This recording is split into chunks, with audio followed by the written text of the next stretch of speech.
I'm Nat. I'm the head of community at Exceptional Individuals. I see a lot of familiar names, but if you do not know, we're a UK-based organisation that supports neurodiverse individuals, so people like dyslexia, dyspraxia, autism, and that's one of the reasons why we're focusing on reading today. Now, obviously, the clearest link would be dyslexia, but reading can be impacted in all of them. So with ADHD, it can be difficult to concentrate on the words. With autism, the comprehension and taking the meaning away from it can be quite difficult. In dyspraxia, it can be quite difficult to read out loud. So even though you might think that this is predominantly relates to challenges with dyslexia, it doesn't have to be. And in a lot of cases, it overlaps and overflows quite a lot. It's a bit of a niche one. For some reason, this one wasn't as popular. And I wonder why, if that's because it doesn't have that direct link to neurodiversity. But I really think it does, because it gives you an idea of why we have the challenges that we do. And it really dives into the question, is this something we are born with? Is it something we develop? Is there something wrong with our brains? And I think as you'll go through today, it's quite clear that there's nothing wrong with our brains. It's actually a really new thing in order to be able to read. And none of us are born to be able to read automatically. So how does the brain get to the point from not knowing how to do it to being able to do it without seemingly any effort? So here's a little bit about us. We do recruitment. So if any of you are looking for a job, get in contact. We do workshops and training for organizations and for you, as you're here today, every Thursday at 12 UK time. We do audits. So maybe you want to find out how the organization is currently feeling around neurodiversity, support for employers, career coaching, assessments, and they are really useful. So maybe after today, you're like, damn, I really do struggle with reading. I never really thought of it before, but I'm not diagnosed with anything. Can I even get support? Well, yes, you can. And that's why it's worth getting in contact, even if you do not have any official diagnosis. And if you see our lovely team, 80% of us are neurodiverse. And I always think that makes us particularly unique and a really strong selling point. So let's get to it.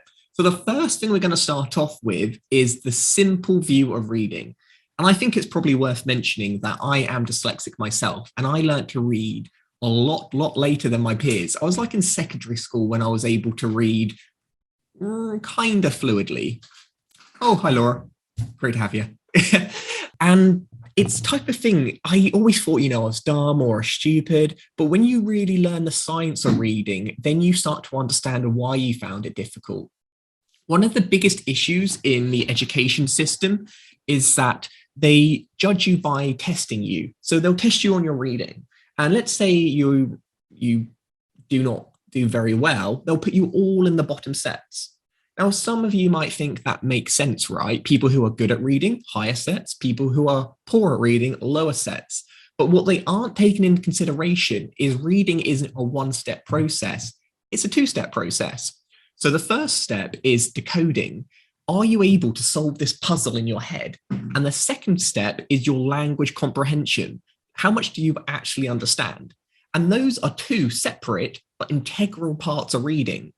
So let's say someone is struggling with decoding, but the teacher is only teaching comprehension, or vice versa. You can see how this is going to be problematic. You're essentially teaching people who can read already quite well, great skills to become better and better, but those who are already struggling, you're probably only teaching them one of the two key elements.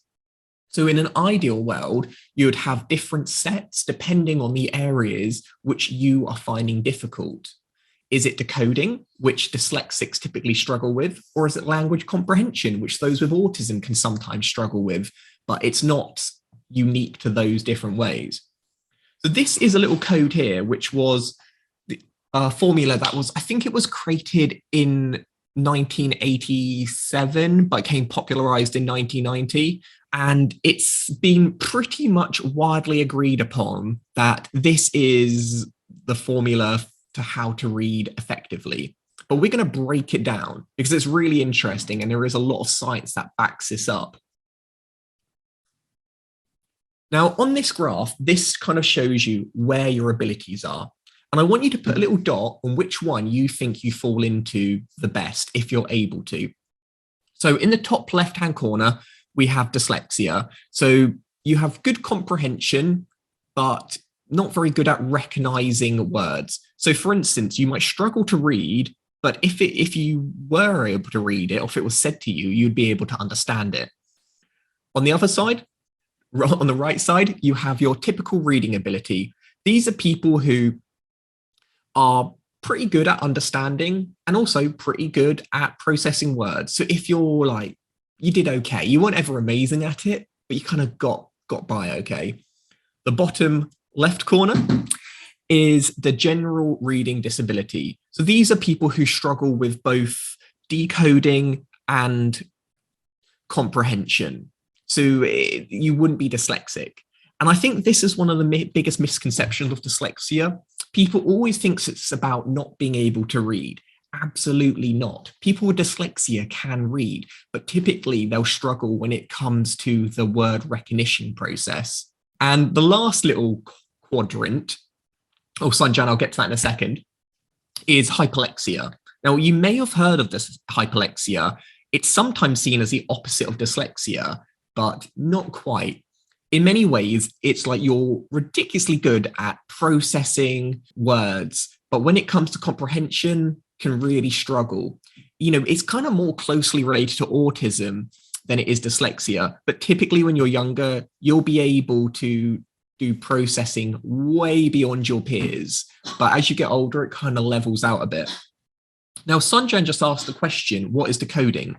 Well, decoding is kind of, think of it like converting a code. So if you see like a puzzle and you've got to be able to solve it in order to read it, if I said like A equals B and I wrote, I don't know, sorry, that's a really dodgy analogy, but the key idea is can you change it around? So if I drawed an A, would you know that's an A? Well, yes, you would, because you have learned to decode that the letter A equals A.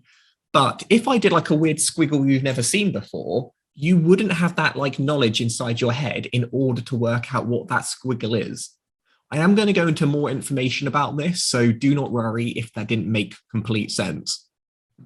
So I see here most people have typical reading ability, but hopefully this gives you a better idea of how you can be dyslexic and still struggle with reading while not having a general reading disability. So reading needs two things. We've mentioned it, but it really is important. And without one of them, you're going to have a difficult time. So you need to be able to convert written words into speech. So if you see a word on paper or on the screen, can you work out what it is meant to represent? If you've seen like Egyptian hieroglyphics, you'll be like, I have no idea what that's meant to mean because you have not learned that. But if I draw a letter N, you should most probably know that N means N. Hopefully that makes sense. So it is something you have to learn. It is not something that's pre-inbuilt into our brains. The next thing you need to do is to understand that speech. Great, you've been able to decode it, but does it have any meaning? So say if you saw the word cat, do you know that the word cat translates to an actual meow, like little animal? Okay, Laura says, I don't know how to add to the screen, but I'm severely dyslexic. I can't recognize words or sounds then out if never seen them before. That's the way I learned to read, that by remembering words rather than sounding them out. Yeah, and Laura, that's a really typical way that a lot of dyslexics do learn to read, myself included. And it's why it can take a little bit longer. Oh, Kinga joined. Nice to have you. So here, really to hit home, that language comprehension, basically that's a fancy word for meaning. Do you know what something means? So yeah, I know what a cat is. It's a very little animal. Times decoding. So do you recognize, if I saw like the C, the A and the T next to each other, do I recognize that that is a code to represent that very little adorable animal that goes meow? If so, you've got reading. And it's done on a times because you really need one. So if you've got, for instance, 1 times 1 equals 1, but if you, for instance, aren't able to decode it, it's 1 times 0 equals 0, or vice versa. That's a little bit of math, but all it's saying is that if you lack in one area, even though you're really high in another area, the result is going to be the same, not being able to read. And this is why you can absolutely say full-heartedly that you can be dyslexic, be really intelligent, but still struggle with reading, because the part, like, you might have great comprehension, but just because you might struggle with the decoding, ultimately the output's the same, not being able to read effectively. So moving on from this section, I want to kind of illustrate just how complex language is and why our brains are completely... So you see all here, we've got all these emojis.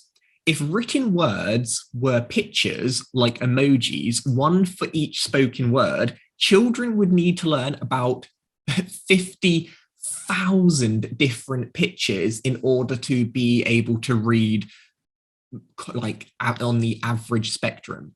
So we have like so many words. And in many ways, this is how the Chinese language is done, because their language isn't really an alphabet.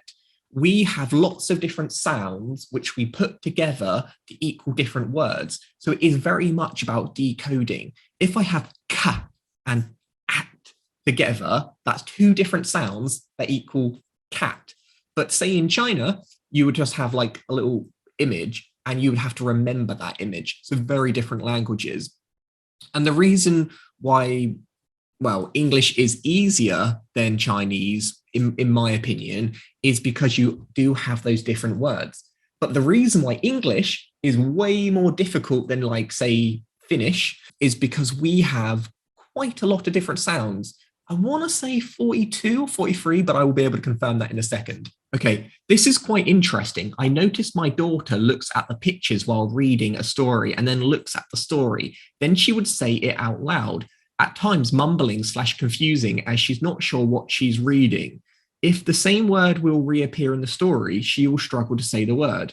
Yeah, no, that makes a lot of sense, to be fair, because we do kind of relate to images, particularly if you're dyslexic.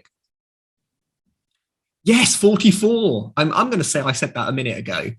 So the English language has 44 sounds. So when we think of the alphabet, was it like 26 letters? That's how many individual, like, symbols.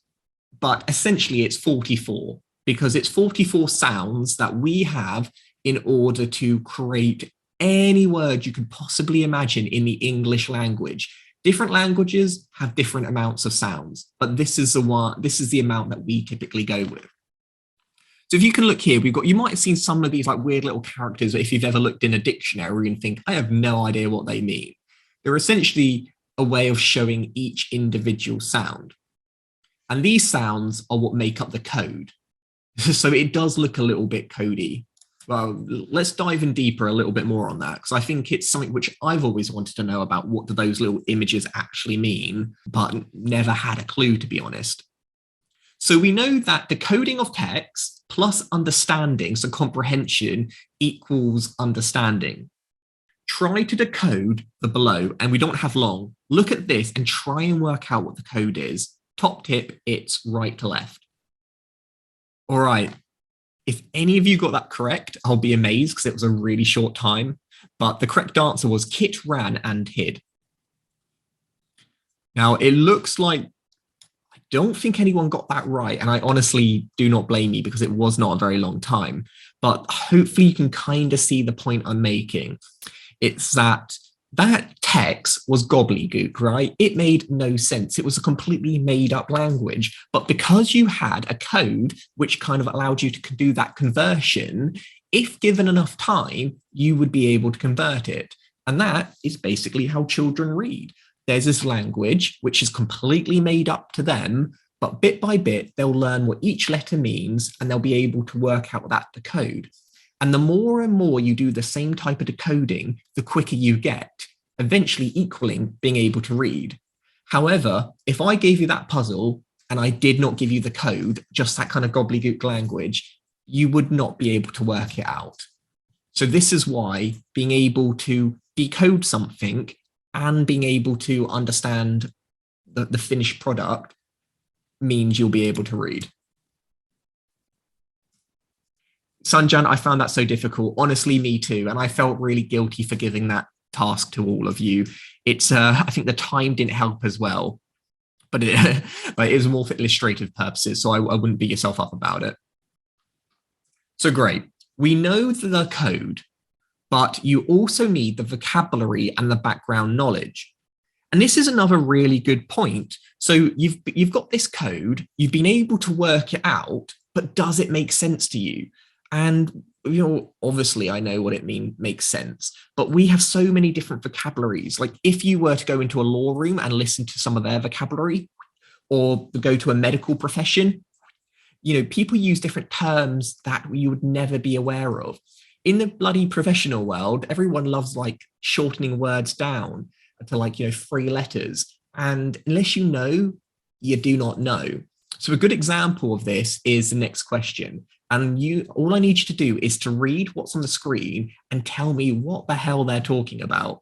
So on this, I need you to tell me what this is talking about. And it says, if you can't decode, you can't read, but decoding isn't enough on its own. What is the text talking about? And it says, England's openers lambored 34 balls before scoring their first boundary at Stratus cracked 2 fours through the leg side. Cook made a patient start before motoring past his skipper. No, I can see you've got this. Cricket. You're right. Yeah, all of you are right. It is a game of cricket. Well done. I honestly would have had no idea whatsoever because there is so much unique terminology.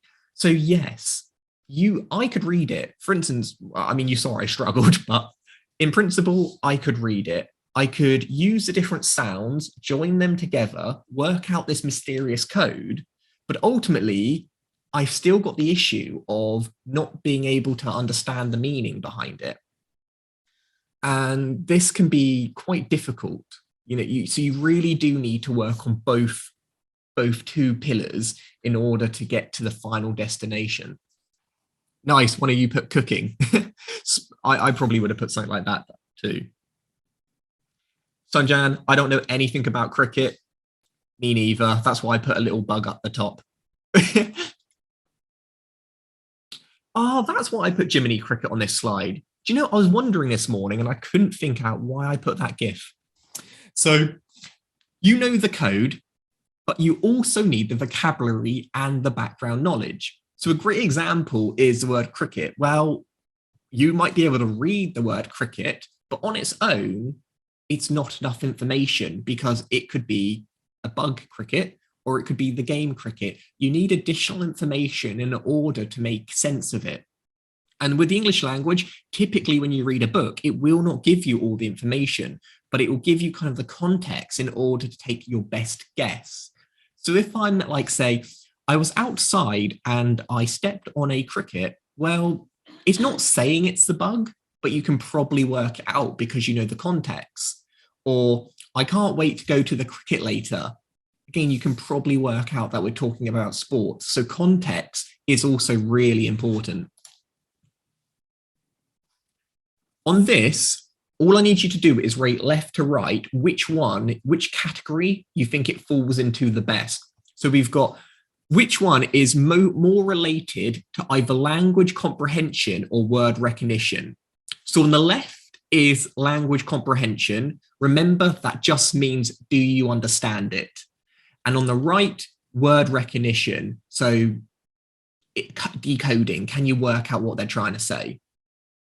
And we've got all these things here, and all of these will fit in a different category, depending on what part of your brain is being used to kind of figure it out. And honestly, if you do not know, just have a guess, because why would you know a lot of this stuff? But hopefully when I explain it, it becomes a bit clearer. So interestingly, quite interesting results. So first of all, knowledge. So knowledge is having that background understanding on whatever it is you're talking about. And yep, language comprehension. So I would say that is on the left. Comprehension, yep, left. Vocabulary, having the kind of words in order to say it.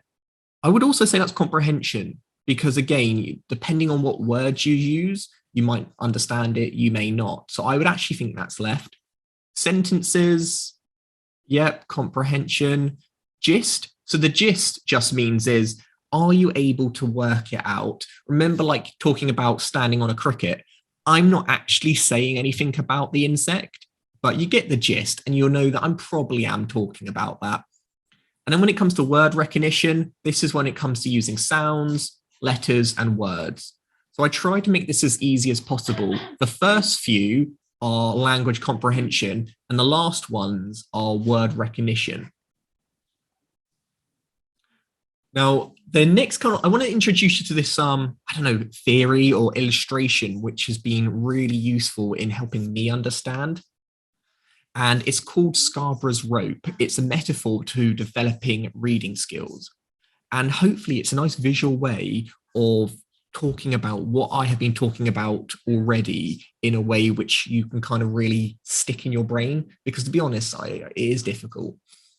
So the first strand is language comprehension. So all those things we spoke about being related to understanding, such as, do you have a background knowledge? Do you have an understanding of the vocabulary? Do you understand the structure of language, verbal reasoning, literary knowledge? All of those are together. And they're all separate things, all separate skills, but they're kind of interweaving together. And the more you learn them, the kind of neater and tighter they get. But on the other hand, you have a secondary rope, and this is your word recognition. So do you understand the different sounds like a, b, ch, k? Are you able to decode things? So work out what each letters mean and what they're meant to represent. And also, when you see something, are your eyes able to process it as well? And they're all like interweaving. And the thing with reading, every time you read, you kind of cross them over and cross them over again. So it shows you how the more you read, the better at reading you get. Sounds really obvious, but I know there were times in schools where you're like, I can't read. And no matter how hard I try, I'm not going to be able to. You really can. This is a little bit different when it comes to those with dyslexia, because maybe they're struggling with one particular area. But one strand of rope isn't going to give you a strong enough ability to read. You really need two strands of it. So skilled reading is the fluent execution and coordination of word recognition and text comprehension. So if, for instance, you're yourself or a child is struggling with reading, I would really recommend trying to figure out what part are they finding the biggest challenge. Is it understanding what they're reading, or is it being able to convert those symbols into something that they understand or know what it means, and put more emphasis on one of those areas rather than just tackling it as a whole? Because reading is kind of like a math problem. So moving on from Scarborough's rope, but I think it is hopefully a nice visual way of showing it, is more of a demonstration of this in practice. So see this letter E, right? A mysterious word begins with the letter E. What sound does the word begin with? So the word itself isn't important, but I want you to tell me what is the sound that the E is making. So in here, just write whatever sound you think this E. So think of a word in your head, and what is the sound? This might require you to remember some of your phonologics. So think of all the different sounds that E can come up with. So I can see some of you have put words, but what about the sounds? Like, for instance, exam would be eh or e. E. I'm really bad at pronouncing them, but think of the actual sounds. Okay, yeah, here we are. We've got E. And I'm sure a lot of you remember this from school as well, being taught to pronounce the words, and you're saying, okay, can you say eh, e, oh? And it just felt ridiculous. But those different sounds are really important because they're part of the code. And If you do not know, there's so many different varieties of these. I think with the E, I think there's 6 varieties that you could choose from, or at least 6.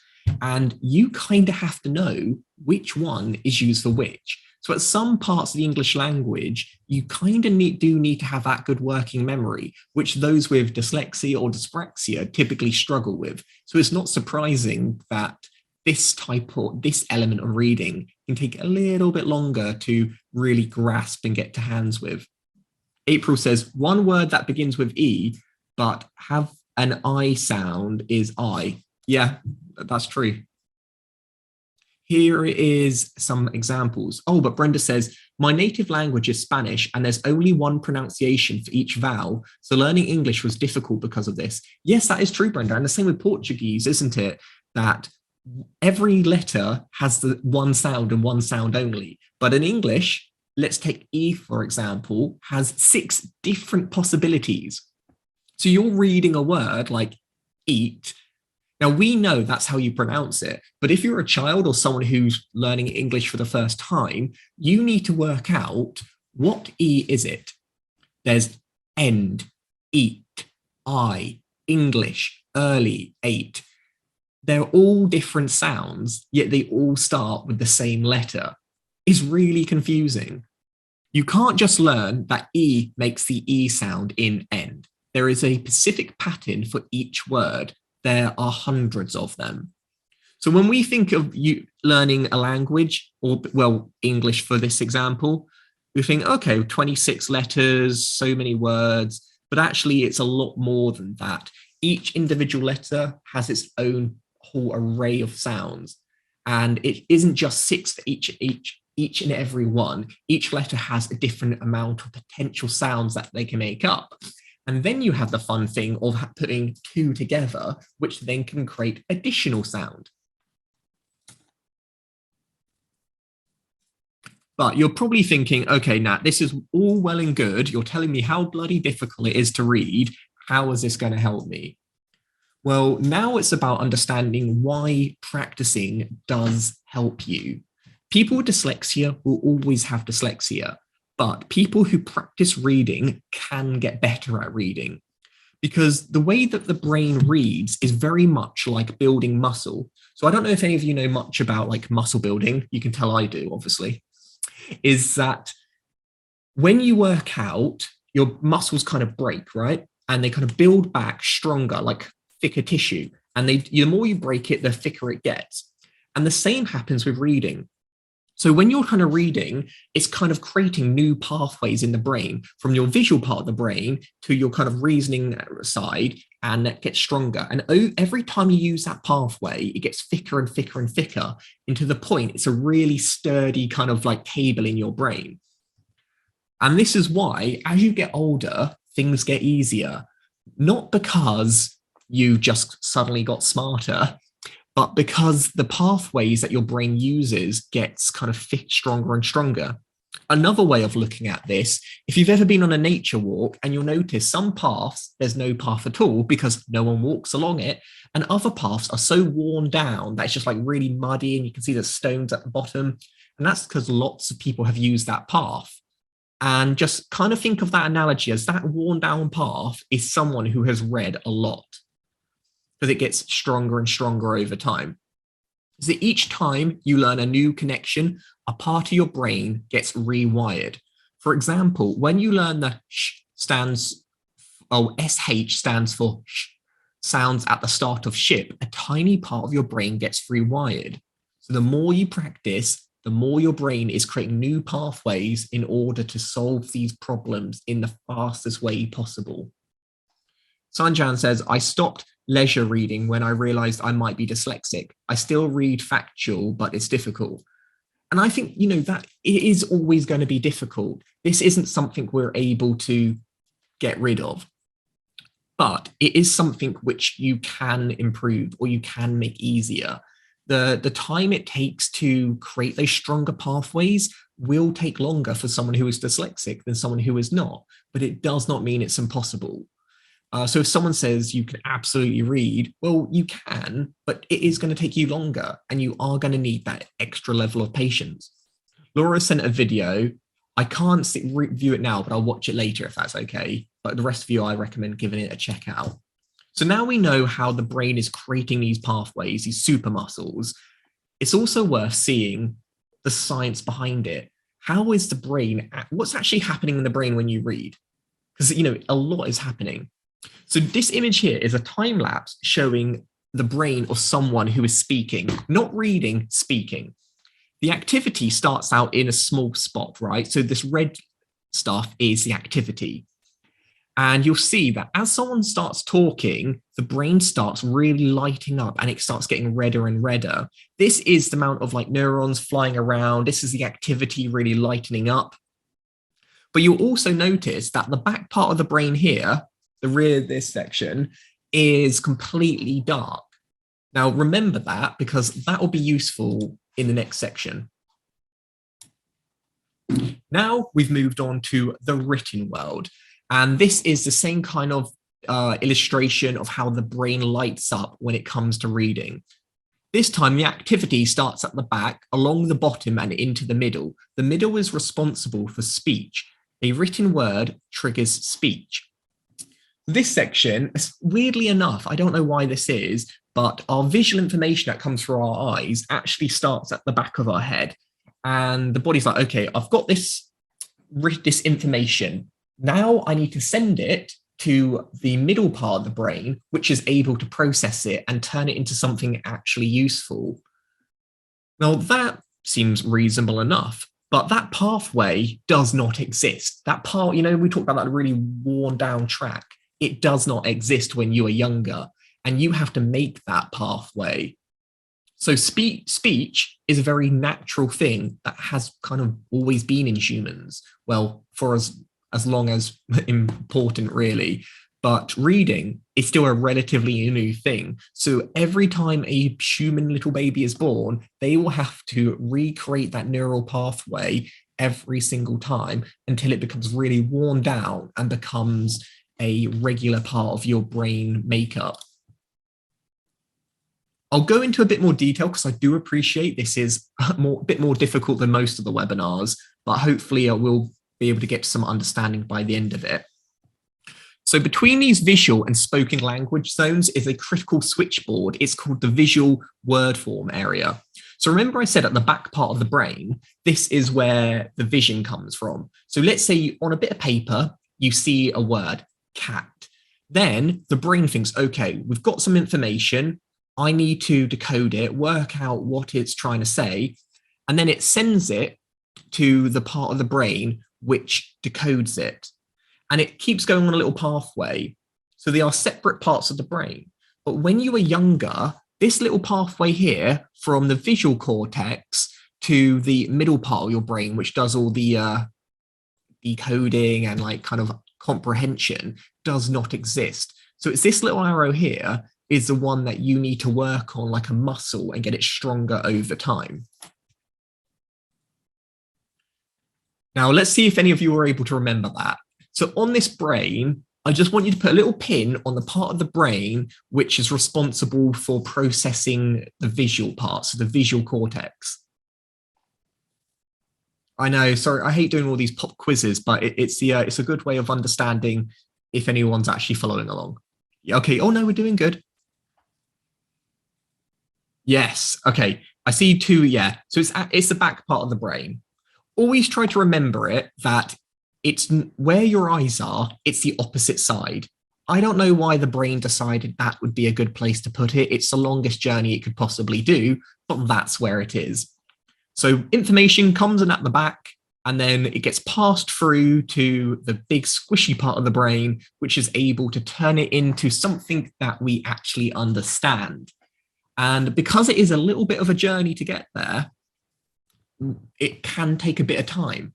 But the more we do that journey, the more worn away that path gets and the easier that journey becomes. But no one, and I've already mentioned this, is born with the connection between vision and speech, the connection that enables reading. So we always like to think our brain is already pre-made. We've already got all these different sections of the brain that does all these amazing things, which is true. But what we do not have is the express motorway in order to get there. We have to build that motorway. We have to start with a little path. We have to then like kind of put some like stones down, then we have to like concrete it, then we need to get the motorway. So it really does take time to build that routeway to make the connection between seeing something and comprehending it together. And that's all reading is, to be honest, seeing and comprehending. Now, you might ask the question, well, why isn't this already pre-built? Why do we have to learn it? You know, if we can see when we're born, you know, if we're able to develop speech quite naturally, why does reading need to be developed at all? Well, it basically because reading hasn't been that important. It's really new. After all, reading is a fairly recent invention. The earliest known writing is from Mesopotamia around 32,000 BC. That's far too recent for the skills of reading to have become part of the brain's human structure. So think of like the original form of reading was because I think some like farmers like, I don't know, they gave some like straw or something to someone else and they weren't getting it back. So they wrote down on a big slab of like rock saying, all right, this person owes me this much. The reading was invented basically for economics. And then it got more and more. Then religious people started writing things down. Then we started creating on parchment paper. Then we started doing it on animal hides. And before long, when we finally got to the Industrial Revolution, everyone's doing it. You know, everyone loves reading and writing. But that is far too recent. That's like, what, only 500 years really, where the majority of the population have been reading and writing. That isn't enough time for evolution to really kick in and make those pathways a standard part of the human existence from birth to death. But speaking, on the other hand, has been around for hundreds of thousands of years. So that's why it is something that comes quite naturally. So evolution does mean that maybe that will change in the future, but don't expect it to be anytime soon.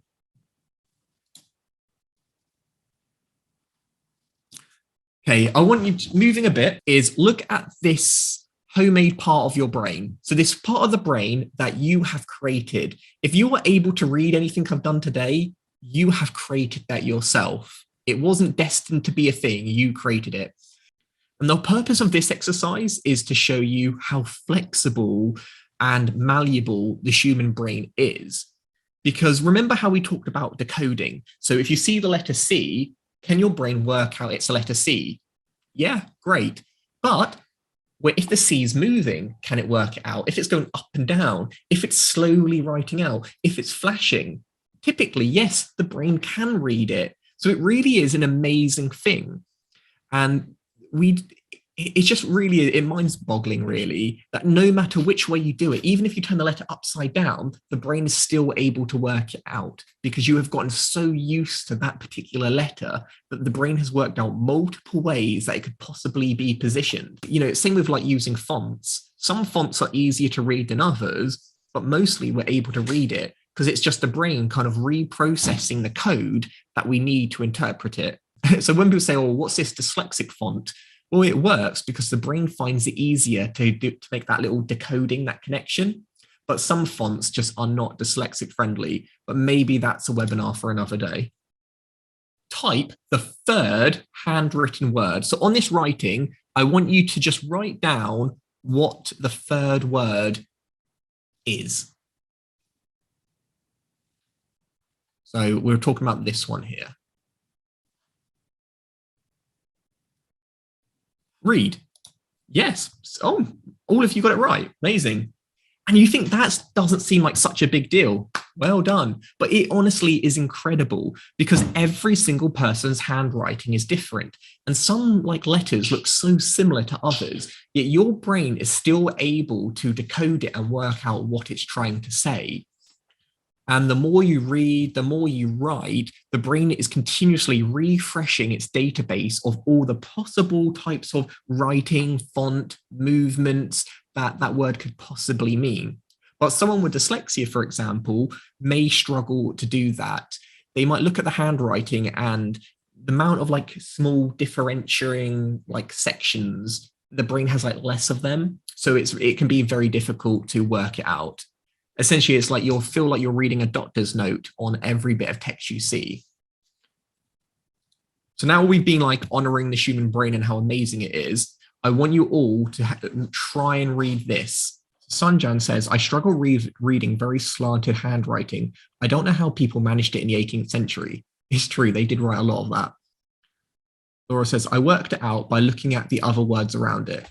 That's a good approach as well. So again, you were decoding. So this text says you can read sentences in which the letters of every word have been mixed up, except for the first and the last letters. And sentences with altering upper and lower cases, although you have never seen words printed like this before. Click the cat icon, which a lot of you have. If you were a child, I would say you'd probably struggle with this a lot. You'd probably really find it difficult to read because the way that you are trying to decode words is bit by bit. But as you get older, the more time you read a word, the brain kind of creates like little shortcuts. It stops trying to read words bit by bit, and it just kind of remembers like the shape or the pattern. So for instance, if I just showed you one word singular on its own, it'd be very difficult to read.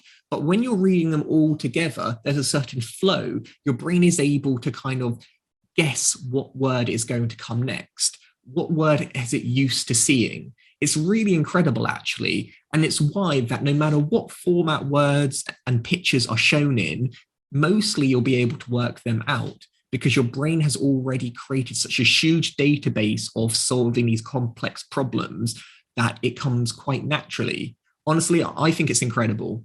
The more you think about how you're able to read this, the more you realize how smart our brains are. And the fact that you're even able to read as much as you can do is a miracle. And to be honest, the odds are against you. So if you're dyslexic or if you struggle with reading, do not beat yourself up. You are literally fighting against your brain early on. And if you're able to overcome that, you've essentially been able to rewire your whole brain in order to do something that it wasn't made to do in the first place. Pretty incredible. But on this one, I want you to see that how your brain can handle variations, but you need to learn lots of spellings exceptions.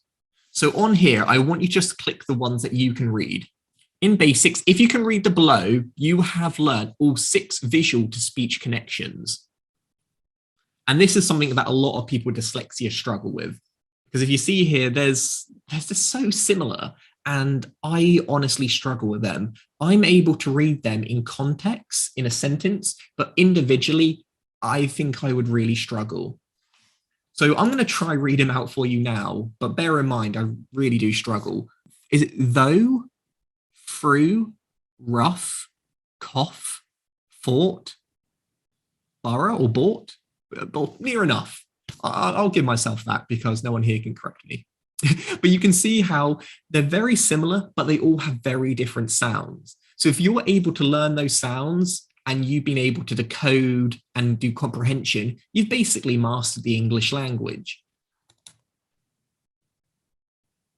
So here are some final tips before we end. Oh, last one's pronounced bow. Wow. See, it could be bow or it could be bow. You know, it's something which, unless you know, there is some parts where you're able to learn the code, but there are also other elements where you kind of just have to know. And that's what makes the English language so difficult. So my final tips is to start early, maybe a bit late for some of us here, but if you've got children, honestly, start them off early because that brain has to make that pathway. And the younger you start, the easier it is to really make that pathway. I think this image shows a really good way. The middle bit is the processing power, and the end bit is the visual information. And the more you use it, the more kind of little pathways you create. And the earlier you do that, the easier it's going to be. And the reason why a lot of us do struggle with language is we weren't taught the correct way, or we weren't taught in the way which we needed to be taught in, and thus we didn't create the pathways early on. Surround yourself with books. Even if you do not read them, just having written information around you can encourage you, can motivate you. I think it's World Book Day today, and it really is a great thing to have books around. I know being dyslexic, I thought, why even have books around? But it really can make a big impact just having it around you. Do measure and review, track your progress. It might just be, you started off reading like a really small thing and the next day it's a little bit bigger and a little bit bigger. Notice how easier it gets over time. Notice yourself creating those new pathways. Create a support team. If there's people you can read with, it really helps. It's been proven that reading out loud or listening to an audiobook while also reading can help strengthen those connections. So make sure there's like people who you can work with. And also read every day, because every day you've got to be able to keep those pathways nice and strong. Just like a path, if someone isn't walking over it every single day, eventually it will grow back and nature will take over again. So it really is a skill which you have to keep up, because use it or lose it. And we are almost at the end, but just to say is, if any of you thought, you know what, I think I might actually be dyslexic after all. And if you're in the UK, get in contact with us because we can help you with assessments and training, particularly if you're in the workplace. But if not, we do have lots of other things available, and there is funding and grants available. I won't go into too much detail today because I talk about it a lot, but do get in touch if this is something you want to know a little bit more about. And there's the last section that I'll leave if you have any questions, but I also noticed on the chat, we've got Sanjan, I have given up reading because now I want to start leisure reading again. Brilliant. Oh, honestly, the fact that you're now willing to give it a go makes my day. And start off small. Also, see if you can find audiobooks that can speak out loud at the same time. Rather than fight your brain, find a way which works with it. This has been brilliant, thanks. Do you have any recommendations for early readers, re difficult sounds? I used to read a book franchise called Fuzzbuzz. I don't know if it's still available, but honestly, I found it really useful because they had books, a whole series, and every single book was a little bit harder than the last one. So you were getting better at reading without even really realizing. So that's what I would do. And no, thank you so much. So the next one is dyslexia in education. This one I would say is really good if you've got kids or if you're thinking of getting back in the education. I'm going to be breaking it down from primary, secondary, college, university on all the steps about what support is available in education and how do you actually get that help. Because there's no point saying, I'll apply to university and hope I can get support. A lot of these things you need to apply nice and early. Do sign up to that if you're able to, because this will have a lot of real practical full-on advice. And if you have any questions, get in contact. My name's Nat.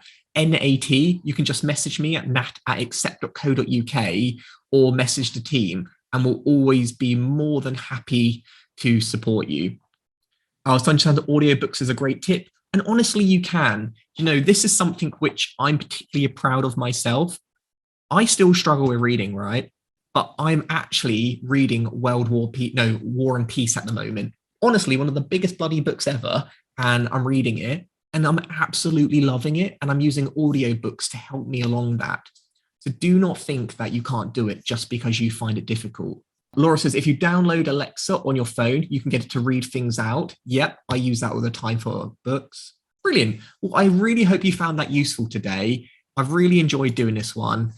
I know it was complex to get through, but hopefully it helped understand a little bit better about why our brain works the way it works and how we can use that knowledge to help us, particularly with things like dyslexia. Cool. Thanks, everyone.